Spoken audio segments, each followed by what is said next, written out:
இதில் promo song awesome feel அப்படின்னு சொல்லிட்டு கோரியோ பண்ணியிருந்தோம். அதில் வந்து துஷந்தும் கேப்லாவும் சூப்பராக ரொம்ப க்யூட்டாக பண்ணியிருந்தாங்க. துஷந்த் வந்து இந்த சாங்கை ப்ரமோ சாங்லாம் பண்ணிகிட்டு இருக்கும்போது எல்லாருக்குமே ஒரு ஷாக் இருந்தது. என்னது ஜெயபிரகாஷோட சன்னா அப்படின்னா எல்லாருமே அந்த ஒரு வேப்பில் இருந்தாங்க. ஸோ அது க்யூட்டாக அதை ப்ராக்டிஸ் பண்ணி அவர் பண்ணது. நான் சொல்கிறது வேண்டியதில்லை, சாங்கு பேசும் நம்ம பேசுகிறதோட. இதோட ஆரம்பத்தில் நம்ம வேல் முருகன் அதாவது நானும் முருகர் பக்தர், அவர்களும் வேர் முருகன் போது எனக்கு கால் வரும்போது சார் இந்த ப்ரமோ சாங்க்கு ஒரு ப்ரமோ பண்ணார். அதுவே 36 டிஸ்ட்ரிக்ட் எல்லா டிஸ்ட்ரிக்ட்லேயும் போய் அதை ஒரு கேபிளில் பண்ணி அவ்வளோ வெற்றி பண்ணார் அந்த ப்ரமோவே. அப்போது படத்தை எந்த அளவுக்கு எத்தனை போய் சேர்ப்பாருன்னு நீங்கள் பார்த்துக்கலாம். அவரை பற்றி சொல்லிகிட்டே இருக்கணும். அந்த ப்ரமோவில் இவ்வளோ எஃபெக்ட் எடுக்கிறவர் இந்த ட்ரெய்லர்லேயும் இந்த படத்தை பார்க்கும்போது ஒவ்வொரு கேரக்டரும் அவங்கவுங்களும் வாழ்ந்திருக்காங்க. அந்த அளவுக்கு ஒர்க் பண்ணியிருக்காரு வேல்முருகன். பார்க்கும்போதே தெரியுது. அவருக்கு ஒரு பெரிய கைத்தட்டல் கொடுங்க. இது வந்து ஒரு நம்ம ட்ரெய்லர்லேயே அந்த வெற்றி தெரியுது. நம்ம சங்கர் அந்த வில்லனாக பண்ணும்போது அந்த எமோஷன்ஸ் அவரும் சூப்பராக பண்ணியிருக்காரு. Next Radha Ravi sir. நான்லாம் 90s கிட்ஸ்ன்னு சொல்லிக்கலாம், நான் 2K கிட்ஸ் மாதிரி தான் இருப்போம். பட் ராதா ரவி சார் ஒரு ஃப்ரேமில் வந்தார்னா அது என்ன வில்லத்தனமாக இருந்தாலும், அது காமெடியாக இருக்கட்டும், அது ஒரு இது அந்த சீரியஸாக அந்த டைலாக் டெலிவரி இருக்குது பாருங்கள் சார், பயங்கரமான ஃபேன் சார். சான்ஸே இல்லை சார். அதெல்லாம் வந்து ஸ்டாண்ட் அவுட்டில் யாரும் அப்படி வந்து நிறுத்தி அது ஃப்ரேமில் வந்தாலே போதும். அது நம்ம ரசிகர்கள்லாம் தெரியும். அப்புறமா நம்ம போபோ சசி மியூசிக் என்னங்க அந்த அதாவது எல்லா சாங்குமே ஒரு அண்டர் கிரவுண்டில் கேட்குற மாதிரி, இந்த அண்டர் கிரவுண்ட் ஸ்டோரி மாதிரி ஒவ்வொரு ட்ராக் ஆசம் ஃபீல்டில் எல்லா ட்ராக்குமே சூப்பராக இருக்குப்பா, செம்மையாக இருக்குது. நான் இப்போ தான் எல்லா ட்ராக்குமே கேட்குறேன், செம்மையாக இருந்தது. பயங்கரமாக பெரிய பெரிய படத்தெல்லாம் திருப்பி வருவீங்க. நம்ம கேமராமேன் சைலண்ட்டாக உட்காந்துருக்கார் ஸ்ரீராம்னு சொல்லிட்டு. அந்த ப்ரமோ சாங் எவ்வளோ சீக்கிரம் எடுத்துருப்பீங்கன்னு நினைக்கிறீங்க? அதுதான் அந்த குவாலிட்டி, அந்த ஒரு விஷயம் இந்த கேமரா நம்மளை எடுத்துகிட்டு போய் சேருது. Okay, thank you. இதில் வந்து நிறைய சொல்லிக்கிட்டே போகலாம். முக்கியமாக நம்ம அன்பு சார் இந்த படத்துக்கு எவ்வளோ பேர் எவ்வளோ கஷ்டப்பட்டு சின்ன படம் எடுக்கிறாங்க. ஏதோ ஒரு ஆனால் கண்டென்ட் ஒரு கான்செப்ட்டுங்க. நீங்கள் தண்ணி கேன் இப்போ எங்கள் வீட்லேயே இருக்கட்டும், கீழே வந்து தண்ணி கேனை மேலே எடுத்துனாங்கன்னா ஒரு பெரிய பிரச்சனை வரும். எங்கள் வீட்லேயே சொல்லுவாங்க என் ஒய்ஃப், நான் போய் மேலே எடுத்துகிட்டு வரணுமா. அதுமாதிரி வீட்டுக்குள்ளேயே அந்த தண்ணி கேன் கனெக்ட் ஆகும்போது தண்ணி கேன் போடுறவங்க கனெக்ட், அந்த கான்செப்ட்டுக்கே இந்த படம் வந்து பெரிய வெற்றி அடையணும்னு நான் வாழ்த்துக்கிறேன். தேங்க்யூ எல்லாருக்கும் நன்றி. Thank you sir.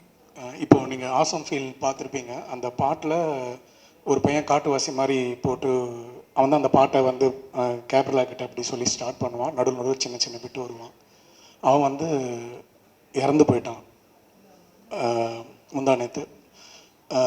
அது எங்களால் ஏற்றுக்கவே முடியல. 28ஆம் தேதி ரேஷ் டிரைவிங், ஹெல்மெட் போடல, பின்னாடி உட்காந்த பையன், ஓட்டுனவன் நல்லா இருக்கான், பின்னாடி உட்காந்த பையன் நம்ம ஆலந்தூர் அந்த நம்ம மீனம்பாக்கம் அந்த ரோட்டில். எங்களால் அவனுக்கு வந்து அப்பா இல்லை, அம்மாவும் தங்கச்சியும் மாத்திரம்தான் இருக்காங்க. என்னால் இந்த 7-8 நாள், அதாவது ஒவ்வொரு நாளும் அந்த ஜிஹெச்சில் போய், அதாவது தலை உள்ள அடி கிடையாது, ஹார்ட்டில் ப்ராப்ளம் இல்லை, கால் எலும்பு மாத்திரம் உடஞ்சிருக்குன்ற பையன் எல்லாமே ஓகேன்னு சொல்லிட்டு ஒவ்வொரு நாளும் நானும் என் டாக்டரும் போய், ஆனால் ஷீ இஸ் ஆல்சோ டாக்டர், அதனால் அவங்கள ஜிஹெச்சில் நாங்கள் விடவே இல்லை. கேட்டு அம்மாவுக்கு அவங்களுக்கு பதில் சொல்லி 6 நாள் ஆகும். 7ஆம் நாள் ஆகாஷ் அரெஸ்டட். அந்த பையன் என்னோடய பெஸ்ட் அசிஸ்டன்ட். ஏஆர்எஸ் டீமில் வந்து அவ்வளோ டான்ஸ்லாம் பண்ணியிருக்கான். இப்போ கூட நாங்கள் மால்தீவ்ஸ்லாம் ஷோஸ் பண்ணி நிறைய இருந்தோம்.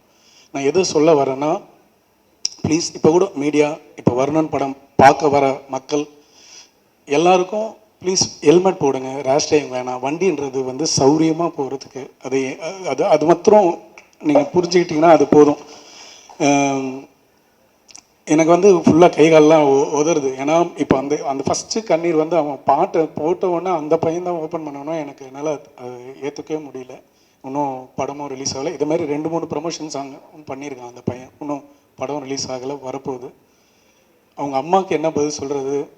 இது மாதிரி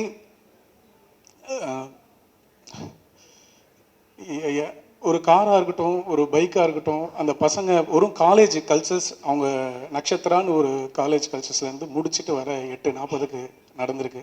அந்த 1 hour கோல்டன் ஹவரை மிஸ் பண்ணிட்டோம். டாக்டர்ஸ் ப்ளீஸ், ஜிஹெச், இது எப்படி சொல்கிறதுன்னு தெரியல. அவங்க சொல்கிறாங்க டாக்டர்ஸ்லாம், ஞாயிற்றுக்கிழமை 30ஆம் தேதி 1ஆம் தேதி எங்களுக்கு கேஸ் ஜாஸ்தியாக இருக்கும். நாங்கள் ஒவ்வொரு இடத்துலையும் கூடவே இருந்து ஓடி போய் பார்த்தோம். மேலே போனால் அந்த ஸ்கேன் ஒன்று தான் இருக்குது, அது ரிப்போர்ட் வரத்துக்கு 6 மணி ஆகும்.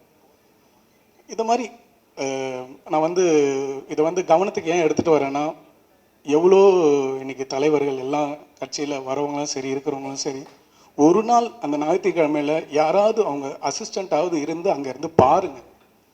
ஒரு பிஜி தான் அட்டன் பண்ணுறாங்க. நல்ல டாக்டர்ஸ் அப்படி பார்த்துக்கிட்டாங்க, அதில் எந்த குறையும் சொல்ல முடியாது. லாஸ்ட்டாக கண்டே பிடிக்க முடியாமல்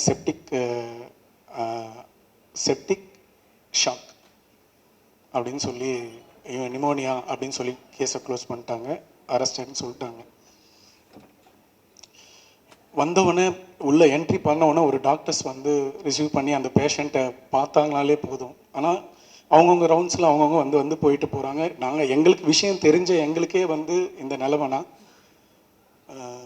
ப்ளீஸ் எல்லாருமே அந்த கவர்மெண்ட்டில் பார்த்துக்கிட்டாங்கன்னா ரொம்ப ரொம்ப இன்றைக்கி மக்கள், இன்றைக்கி மீடியா, நீங்கள் ஒவ்வொரு இடத்துக்கும் போகிறீங்கள, இந்த இது முடித்தோன்னே அடுத்ததுக்கு போவீங்க. ப்ளீஸ் எல்லாம் ஹெல்மெட் எல்லாம் சேஃப்டியாக போங்க. இது மாத்திரம் இது மக்களுக்கு, அதை தான் நான் சந்தோஷமான நேரத்தில் இதை ஷேர் பண்ண வேணான்னு லாஸ்ட்டாக முடியும் போது நிக்கில் சார்கிட்ட அதை சொன்னேன். இது ரொம்ப ரொம்ப முக்கியமானது. என்னோட இழப்பு இல்லை, அவங்க அம்மா அந்த குழந்தைங்க எங்க ஒவ்வொரு நாளும் காலையில் இவன் மூச்சு விடுவானா அந்த பிபி இறங்கும் ஏறும், பிபி இறங்கும் ஏறும். இதை பசங்க யங்ஸ்டர்ஸ் இன்றைக்கி ஃபேமிலிஸ் ஹெல்மெட் போடாமல் எவ்வளோ பேர் நம்ம ரோட்டில் பார்க்குறோம். ப்ளீஸ் கையெடுத்து குமுறை. இனிமேல்ட்டு எனக்கு எங்கெங்கெல்லாம் இந்த மைக் கிடைக்குதோ இதை நான் அவேர்னஸாகவும் சரி நான் எல்லாருக்குமே மக்களுக்கு சொல்லுவேன். ஆகாஷ் மாரி வேறு யாருக்கும் இந்த நிலைமை வரக்கூடாது. நன்றி.